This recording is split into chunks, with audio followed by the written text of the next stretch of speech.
Have you guys ever wanted to play as your favorite Hashira in the Ghost of Tsushima multiplayer mode? Hold on, I'm getting a phone call. You said what? Nobody plays Legends mode anymore. I don't give up. What's up, everybody? After 2.5 years since my last post, I'm happy to announce that I am back again. Obviously, I only got like 38 subscribers, so it's not like anybody really missed me. Jokes aside, shout out to those 38 people that rock with me, and thank you for clicking on this video. Let's get straight to it. So, to celebrate the upcoming release of Ghost of Tsushima next month and the Demon Slayer Infinity Castle movie dropping in 3 days at time of recording, I decided to make this video. So, today I'm going to be creating the classes of Ghost of Tsushima Legends based on the powers of the Hashira and the abilities of all the Hashira in the Demon Slayer Corps. I've taken several factors into account. I think the most important factor is making sure you capture the feeling. Like, if you play this class, you will feel like that Hashira. So that's the number one factor. Also, partially because of that, I'm not going to be doing the most meta items and abilities in the game, because that would just sacrifice the feeling of the character, which is the most important factor. And it will also make all the classes' abilities all similar to each other, and that's not going to be very fun. But all these classes are good enough to contend in Platinum at least, and some of the best classes that I'm going to give you are going to be able to contend with Nightmare, and you could do very well with them. So without further ado, let's get to the Hashira. Alright, let's get this started, guys. I know it looked a bit different, but this is like 5 days later, so I have watched the movie and everything. Amazing movie, one of my favorite movies I've ever seen. But let's get to the video. I know I don't look that good. I'm fighting allergies right now, but we're gonna push through. So alright, the goal for Rengoku first is to emulate his flames, his resolve, his speed to a degree, and his 9th form Rengoku.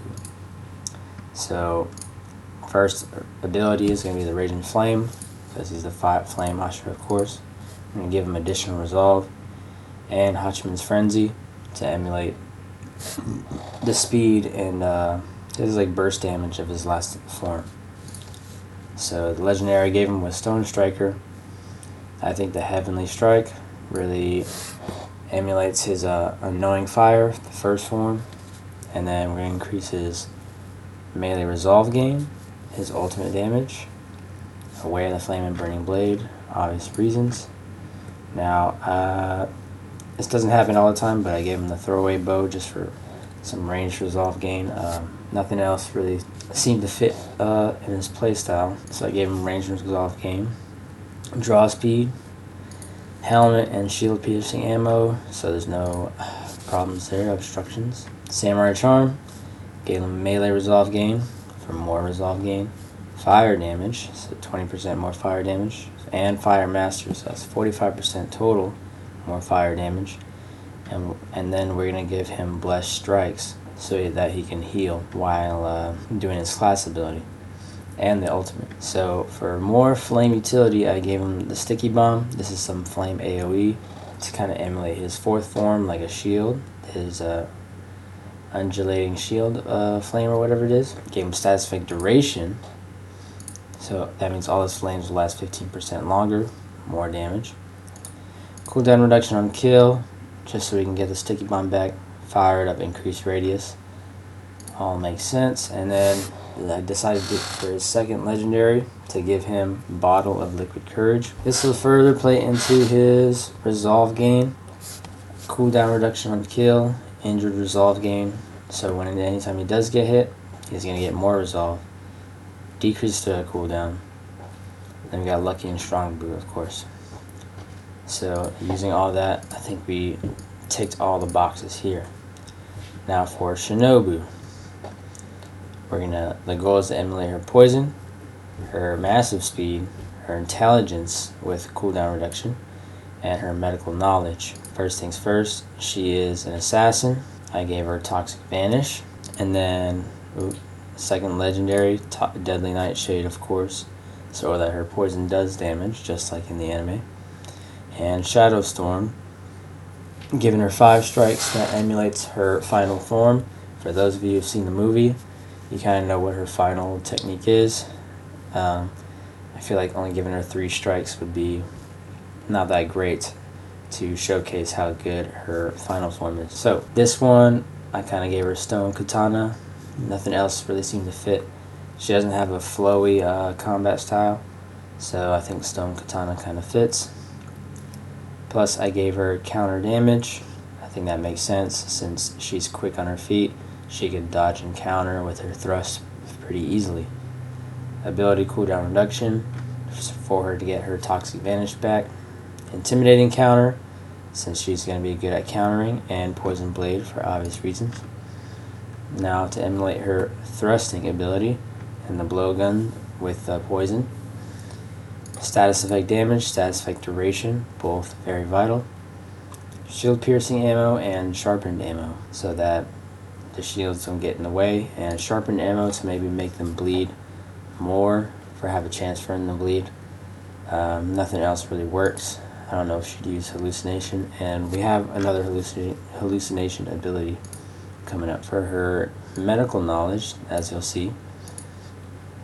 I gave her restorative rhythm because she is the captain of the medical corps after all, and with this I still gave her Toxic Vanish radius 100% and more cooldown reduction. I gave her more resolve increase and hysteria, which is when you assassinate someone, a nearby enemy will become hallucinated. So I think that'll be powerful, and with her medical expertise and drug knowledge, I'm sure she can make that happen. Now to simulate her intelligence, since Shinobu and Tengen have the highest intelligences, I gave them Spirit Kunai to simulate that with the cooldown reduction. So I gave them status effect duration for the poison. Cooldown reduction on the kill, supermassive and hidden blaze, just so they're not pea shooters. And then last but not least, smoke bomb. This kind of emulates her just sprinting out of nowhere. You know, the enemies don't see her move out the way. So I gave her lucky and munitions. Stealth attack damage, just so she doesn't miss an assassination, in order to proc that hysteria. And then more cooldown reduction on the kill. So that was Shinobu. I think we did tick all the boxes here. Next is Gyomei. Now, if I were to make any one of these builds, I think Gyomei's would be the most interesting. Him and Tengen for sure. I'd like to see what the 2-hit ultimate would do. So I'll get to that in a minute. So we're trying to emulate his immense strength, his weapons, his dual weapons, the axe and ball and chain, his AoE and ranged attacks, and he has some crowd control too. So Gyomei Himajima. To give him some crowd control, I gave him Explosive Blade, and then of course I increased his melee damage, max resolve, and here's kind of the key focus in Gyomei's build is the 2-strike Hashiman's Fury, where each strike does 300% of the original damage, but it's only 2 strikes. So that emulates super powerful, him swinging both of them at the same time, or one after the other. And then I gave him Moon Katana, melee damage, ultimate damage, Moon Master, and Way of the Flame. Now for those of you who read the manga, I'm going to have Way of the Flame for a select few Hashira, and you guys will know for some of the other ones, or for the anime onlys. It may seem out of place why Way of the Flame is here, but trust me, it makes him stronger, and it also makes sense canonically. So, give him Way of the Flame. Gyomei will be the only build that I give an exploit, because he is the strongest Hashira. So I gave him Moon Master, so we can do the Moon Master cancel. I'm not going to be doing the exploit for any of the other builds, but I gave it for Gyomei because, again, he's the strongest Hashira. I feel like he deserves it. So to emulate his ranged capability, I gave him Suguru's Sight for his only legendary. It's going to have range damage, headshot damage, and this will, the triple headshot is also really powerful, so this will just emulate his big ball headshot pause, when he did on Muzan. Helmet piercing ammo, of course, don't want that to get in the way. And then sharpened ammo. Anything else I don't think made any sense, so I gave him sharpened ammo. The charm I gave him is Samurai Charm. Explosive Blade Radius for more crowd control. Ultimate damage, so that's 20% ultimate damage here, and 20% ultimate damage here. Resolve increase, so he has 5 resolve. And Blessed Strikes, so that he can heal in the class ability. So as you can see, he's going to be a really strong class. Now, for a kunai, this will simulate him swinging his axe in front of him, getting the enemies off of him. Increase melee damage, that's also another reason why I chose kunai, because it has melee damage property. Ghost weapon damage for the kunai. Supermassive hidden blades, of course.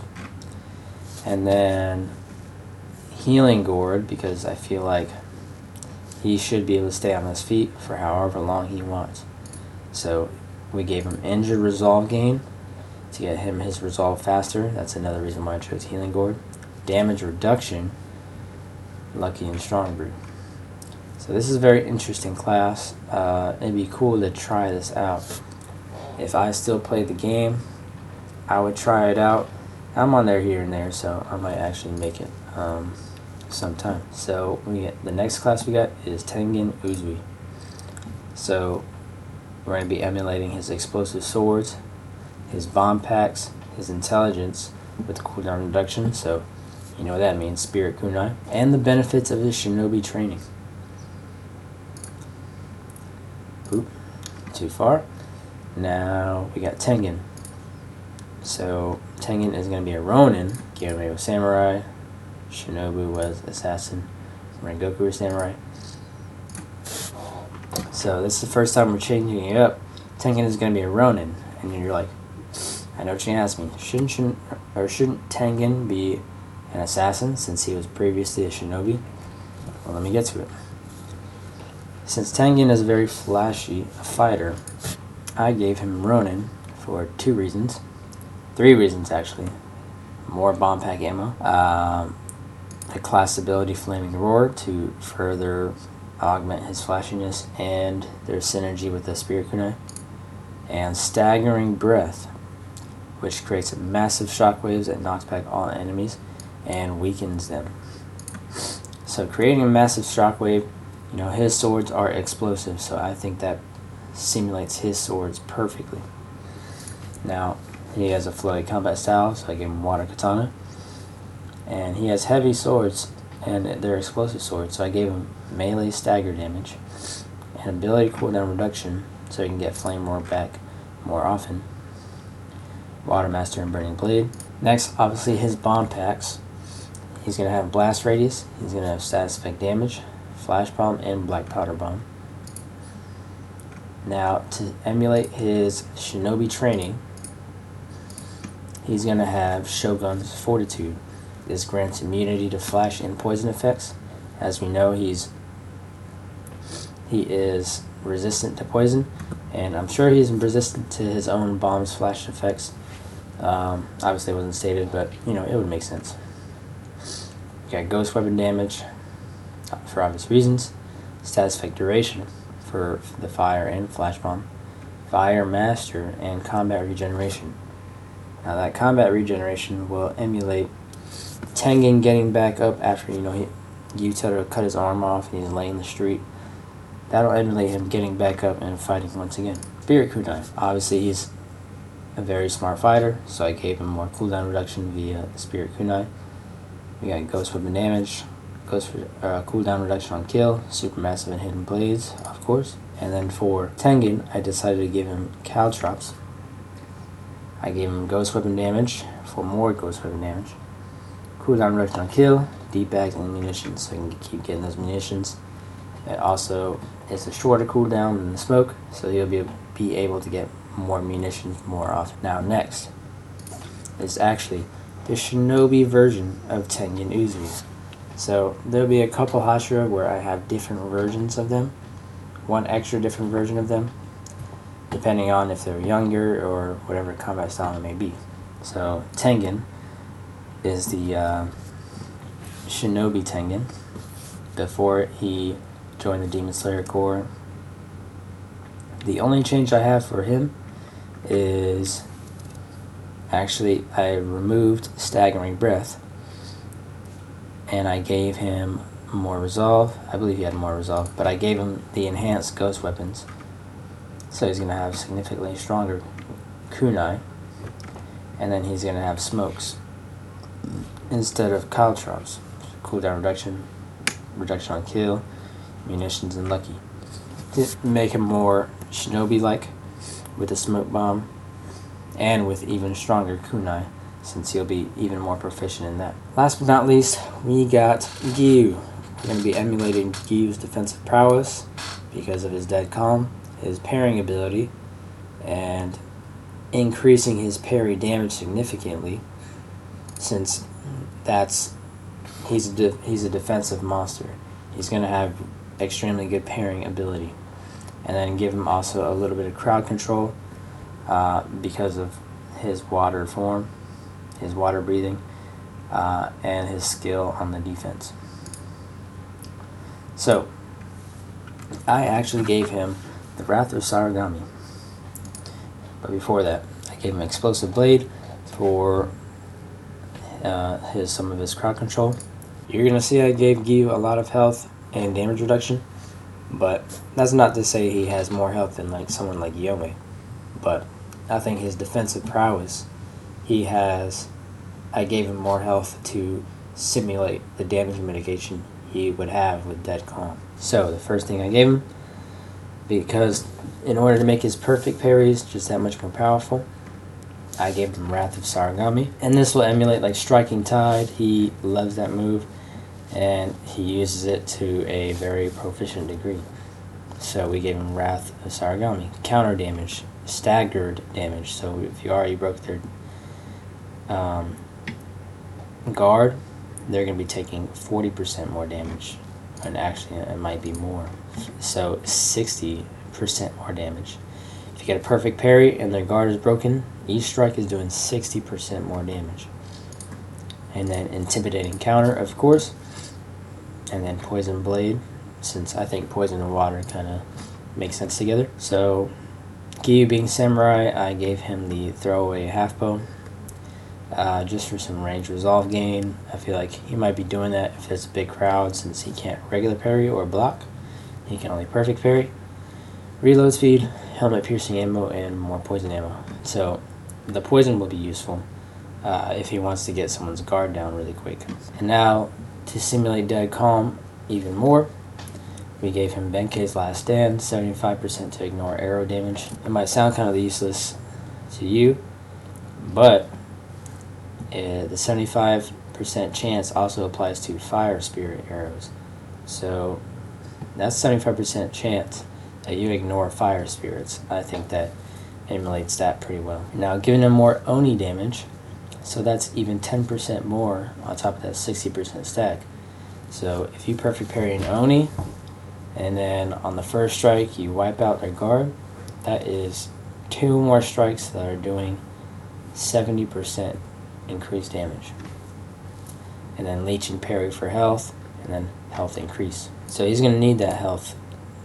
Killing an enemy with a perfect parry counterattack. So you have 3 strikes, and those strikes are doing a lot of damage. So you're going to be proccing this 50% health, or 50 health. And also having leech and parry. You're going to need that since Giyu doesn't have blessed strikes in this build. Now, I chose Dirt Throw to simulate him, doing a water move in front of him, creating space and stuff. And also for the properties, because it increases your perfect parry window by 12%. That'll be the most important one. And then your cooldown reduction. I think the cooldown reduction is like 40 seconds, so you don't need it that important. Really focus on this perfect parry window. And then Lucky and Rancid. Rancid is a very powerful perk. It just automatically weakens them when you hit them with it. And so I think Weaken applies 25% damage increase to them. So on top of the 70%, 60 to 70% you'll be doing, plus multiply that by 25% with Rancid while they're weakened, and you'll just be really a monster with the Wrath of Sarigami. So I think if you want to be a parry god and do something like this with the Wrath of Sarigami, I think this Giyu build is pretty cool. Now, since he has very conditional healing, I gave him Healing Gourd, and it also gives him Injured Resolve gain, since every time you miss a parry, you're going to get hit. So giving him that extra resolve is going to be very strong. Damage reduction, of course, Lucky and Strong Brew. Now that, I believe that ticked all these boxes, his parrying ability, crowd control, and his defensive prowess.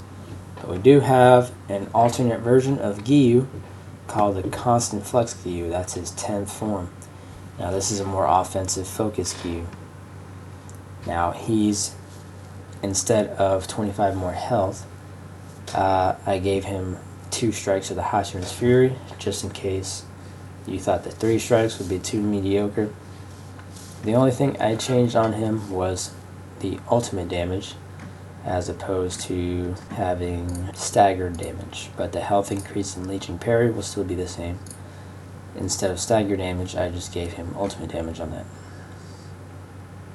And I gave him the 2 strikes for the ultimate. That's the only difference on that for Giyu. So yeah, that has been part 1 of this.